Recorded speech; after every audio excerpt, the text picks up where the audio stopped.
আল্লাহ নবী বলছেন আখিরি জামানাতে একটা সময় আসবে আমার উম্মত উম্মতিরা এত মার খাবে যেমন কোন থালিতে পাত্রেতে খাবার থাকলে ক্ষুধার্ত পশুগুলো এসে ঝাঁপিয়ে পড়ে আমার উম্মত উম্মতির উপরে ভিড় ঝাঁপিয়ে পড়বে, তাকে মারতে মারতে মারতে মারতে মেরে ফেলবে। আল্লাহ নবী 1000 বছর আগে বলে গেছে। এই রাসূলুল্লাহর হাদিসটা আজকে সমাজের দিকে তাকিয়ে দেখো মিলছে না মেলে?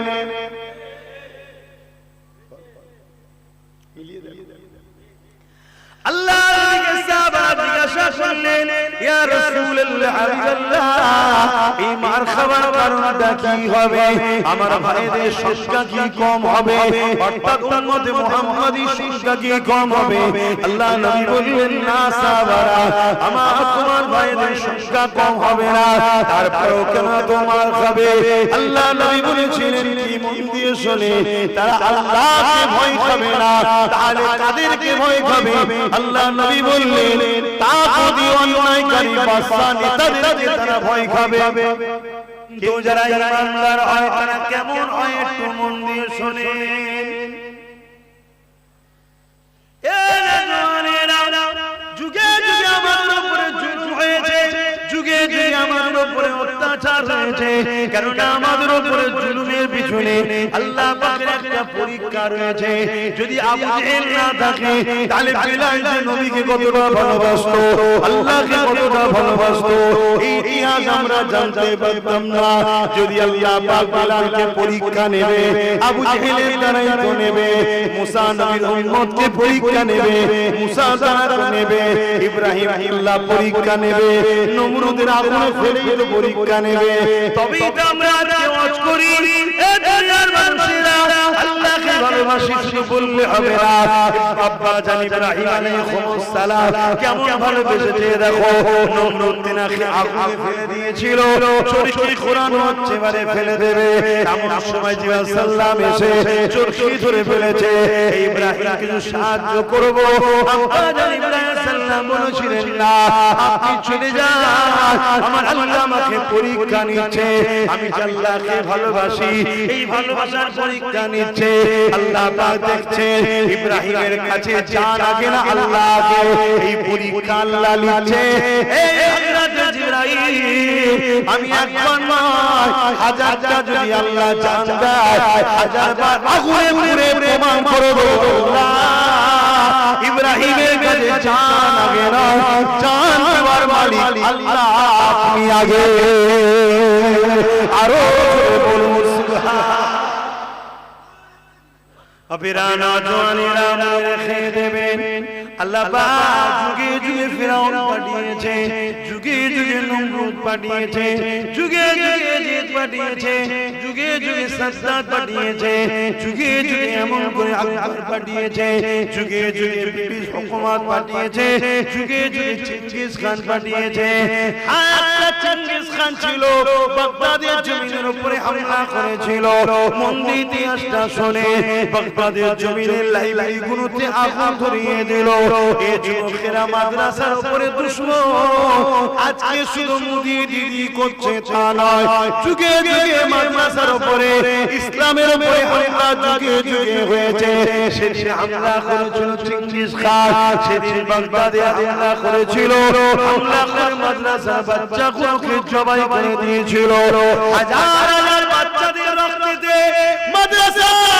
চাতানোর খুন ভেসে যায়। আজ চেঙ্গিস খান তার বাহিনীকে নিয়ে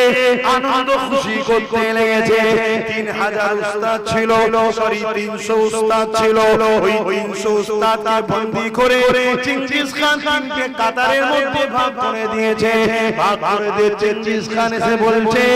এত হাজার হাজার বাচ্চাকে তোমাদের সামনে কতল করলাম, তাদের লাশগুলোকে পুড়িয়ে দিলাম, লাইব্রেরিগুলোকে পুড়িয়ে দিলাম, কত কষ্ট দিয়েছে তোমার আমার মানব বাচ্চাদেরকে, তোমার আমার পূর্বপুরুষদেরকে। শোনো এ যুবকেরা, ওই 300 আলেমকে জিজ্ঞাসা করে চেঙ্গিস খান, এত জুলুম অত্যাচার দেখার পরও তোমাদের চেহারাতে আমার ভয়ের কোনো ছায়া দেখা যাচ্ছে না কেন? তোমরা আমাকে ভয় করছো না কেন? আবেরানা জওয়ানেরা শেষ ফিরে যায় আল্লাহ নবী নবী দোয়া নবী কতটা কষ্ট করেছিলেন কোরআনের মেসেজ মানুষের কাছে পৌঁছে দেওয়ার জন্য আল্লাহর বাণী পৌঁছে দেওয়ার জন্য এমনও দিন গেছে আল্লাহ নবী পেটে পাথর বেঁধে কাটিয়েছে এমনও দিন গেছে আল্লাহ নবী সিজদায় পড়েছে জালিমরা তাদের নবী পাকের পিঠের উপরে 55 বার ভুঁড়ি পর্যন্ত চাপিয়ে দিয়েছে এক তারিখ আল্লাহ নবী মক্কা থেকে পাশা সাহেবের জমিনে যাচ্ছে ওই তায়েফের মানুষকে আল্লাহ নবী কোরআনের বাণী শোনাবে বলে কালামে হকের কথা শোনাবে বলে আল্লাহ পাকের কথা শোনাবে বলে ওই তায়েফের জমিনে যখন যায় তার আগে দ্রুত ঘোড়া চার ছুটিয়ে মক্কা সন্ত্রাসীরা তায়েফের নেতাদের ঘরে যে জানিয়ে দিয়েছে মুহাম্মদ রাসূলুল্লাহ আসছে তাকে তায়েফে ঢুকতে দেবে না কেন মুহাম্মদ রাসূলুল্লাহ যা বলে সত্য কথা বলে ইনসাফের কথা বলে মানবতার কথা বলে গরিবের পক্ষে বলে এতিম বিধবাদের পক্ষে বলে আর আমরা কি করি আমরা তো গরিবদেরকে লুটি জুলুম করি সন্ত্রাসী করে মানুষের হৃদয়ে ভয় আতঙ্ক তৈরি করে তো রাজত্ব চালাচ্ছে মুহাম্মদ রাসূলুল্লাহ যদি ঢুকতে দাও মানুষের দিল থেকে তোমাদের ভয়টা বেরিয়ে যাবে আল্লাহর ভয় ঢুকে যাবে যতই মেরেছি বিলালকে বিলাল জান দিয়া পছন্দ করেছে আল্লাহ ছাড়তে চাইলে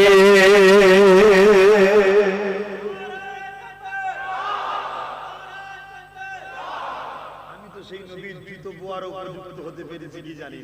নবীর জুতো বইতে গেলে যে সম্মান দরকার যে দামি দরকার সেটা আব্বাস হতে পেরেছে কি আমি জানি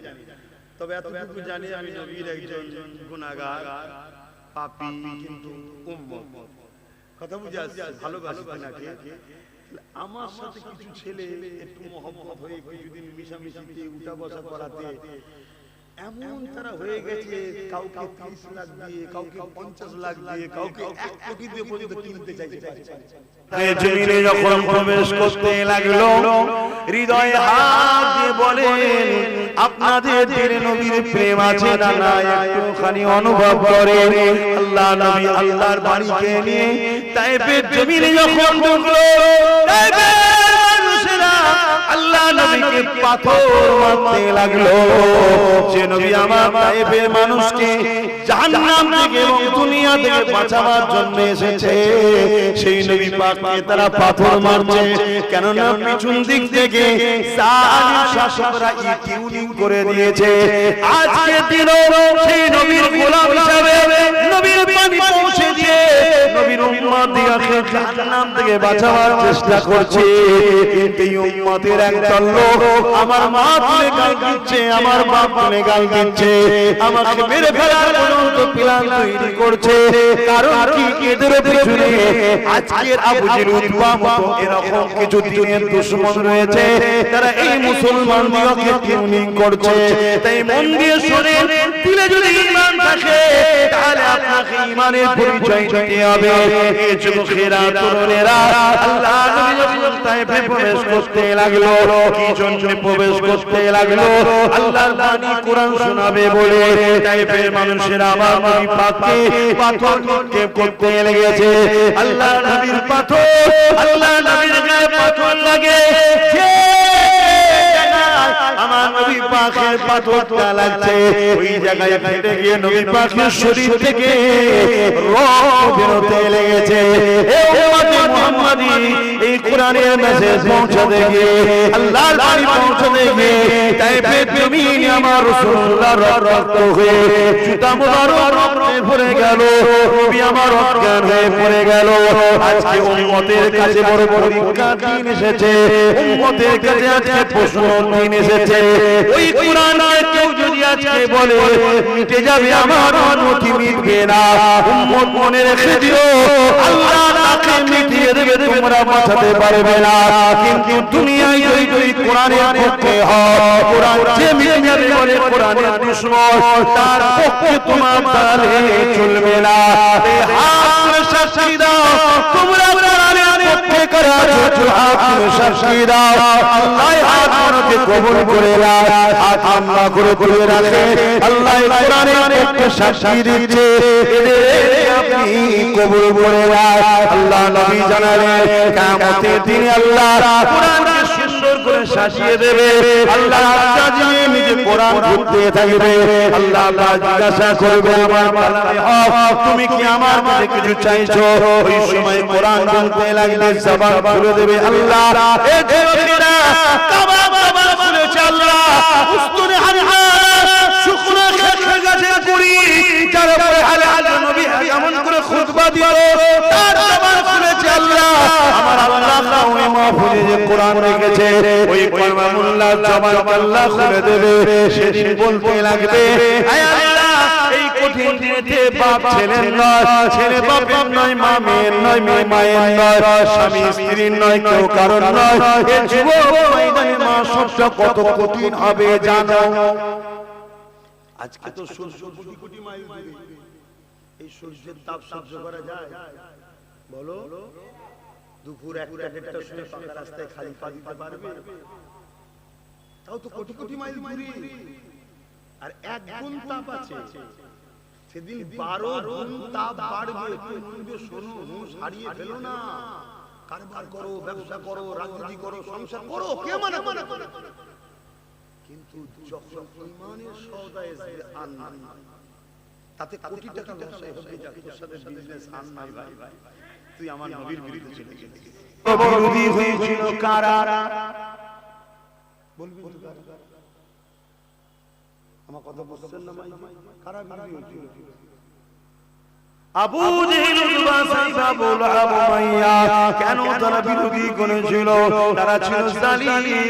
আর আমার নবী মুসলিমের পক্ষে তারা ছিল অত্যাচারী আমার নবী সাহায্য করার পক্ষে তারা গরিবকে লুটতো আমার নবী গরিবকে সাহায্য করার পক্ষে তারা নারীদেরকে ভোগ করত আমার নবী নারীদের ইজ্জত বাঁচাবার পক্ষে তারা জন্তু কন্যাদেরকে পুঁতে দিত আমার নবী কন্যাদেরকে বাঁচাবার পক্ষে আজ আমেরিকা বড় পৃথিবীর দিকে তাকিয়ে দেখো কিছুদিন একটা স্টিম ফাইল বাইর হলো দেখলেন না তারা কেন ইসলামের বিরোধী করে মাথায় ঢুকছে কেন আজ রাসূলুল্লাহ দ্বীনের বাতি দুনিয়া ছড়িয়ে যাচ্ছে দলে দলে মানুষ ঈমানের কলেমা পড়ে আমার রাসূলুল্লাহর দিওয়ানা হয়ে যাচ্ছে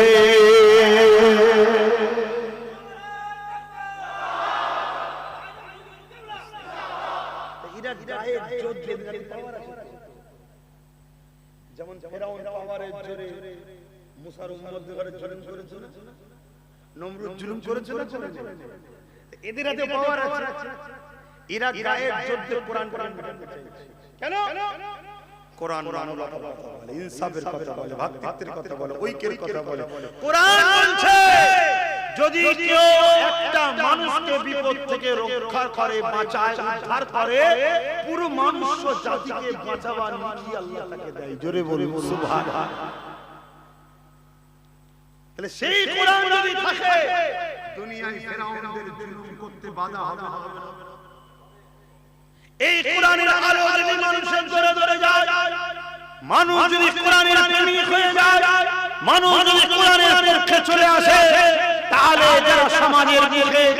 মানুষ সেজে মানুষ হয়ে ক্ষমতা ধরে মানুষের প্রভু হতে চাইছে মানুষকে ভোগ করতে চাইছে কিন্তু দাসী বানাতে চাইছে তাদের বিরুদ্ধে কোরআন বলছে না বলে লোকে চোখ খুলছে না আমেরিকার জর্জ ডব্লিউ বুশ যখন আমেরিকার প্রেসিডেন্ট ছিল ক্ষমতা জোরে বলেছিল আমেরিকা থেকে কোরআনকে মুছে দেব মুসলমান আমেরিকায় রাখবে আমার আল্লাহ বললেন কোরআন কোন মানুষের নয় আমি আল্লাহ আমার কথা মানে কোরআন মুছা মানে আমার কথা মুছে দিবা কারো ক্ষমতা আছে কথা বলে আমার আল্লাহ জর্জ ডব্লিউ বুশের কন্যাকে ঈমানের কলেমা পড়িয়ে মুসলমান করে কোরআনের হাফেজা বানালেন জোরে বলুন সুবহানাল্লাহ তুই কোরআন পড়বি বলছিস তোর ঘরে কোরআন তেলাওয়াত ঢুকিয়ে দিলাম আমার আল্লাহ তো তিনি ফেরাউন চেয়েছিল যে বাচ্চাটাকে শহীদ করবে, সেই বাচ্চাকে ফেরাউনের ঘরেই লালন পালন করে বড় করিয়ে তার হাতেই ফেরাউনকে মিটিয়েছে। ইনি তো আল্লাহ, ঠিক তো নাকি? সেই আল্লাহ আজও আছে না? ক্ষমতা কমে গেছে, কিন্তু আমাদের তো যা মনে হয় যেন আল্লাহর উপর ভরসা খুব কম। আমাদের তো ভরসা অন্যজনদের উপরে এসে গেছে। এজন্যই তো আমরা ডুবছি বাপ ভাইরা, কিছু করার নেই, সুদূরে যান, এখন সময় আছে। আল্লাহ নবী বললেন একটা সময় আসবে, মন দিয়ে শুনবেন, হাতে হাতে বাস্তবের সঙ্গে মিলিয়ে মিলিয়ে বলছে, যা ঘটছে সব কথা কথা কথা। আর এই কথা বললেই কিছু লোক বলবে হুজুর গালি, শুনছেন তো? যা বলে বলুক,